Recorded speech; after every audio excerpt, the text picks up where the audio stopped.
Exactly এই বান মারা জিনিসটা কি?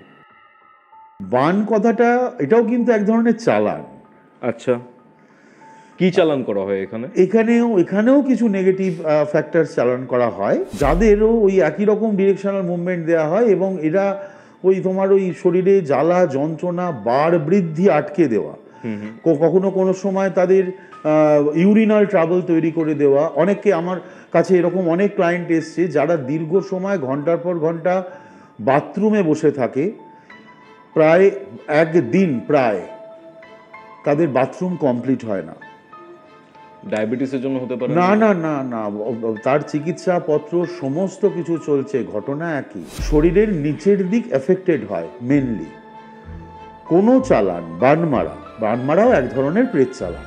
আগে তো খুব অ্যাভেলেবেল ছিল মানুষের মাথার ওই আধপোড়া খুলি, যেগুলো আর কি চিতায় পোড়ানো হতো, তো তখন তো পুরোটা পুড়তো না, হয়তো অত কাঠই বা কোথায় পাবে মানুষ, আধপোড়া হয়ে পড়ে থাকতো।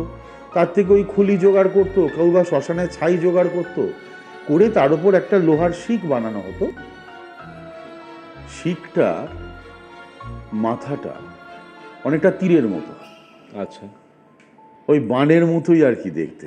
ওকে, ওটা রাখা হয়, রেখে এবার ওদের কিছু রিচুয়ালস থাকে, সেই রিচুয়ালস অনুসারে ওরা ওটাকে পালন করে, এবং পার্টিকুলার যাকে ওরা টার্গেট করে, বা কোনো বাড়িকে, কোনো প্রপার্টিকে, কোনো ব্যক্তিকে করে এইবার সেই চালানপত্রগুলো সিস্টেমটা ওদের শুরু হয়। প্রপার্টিতেও বান মারা যায়?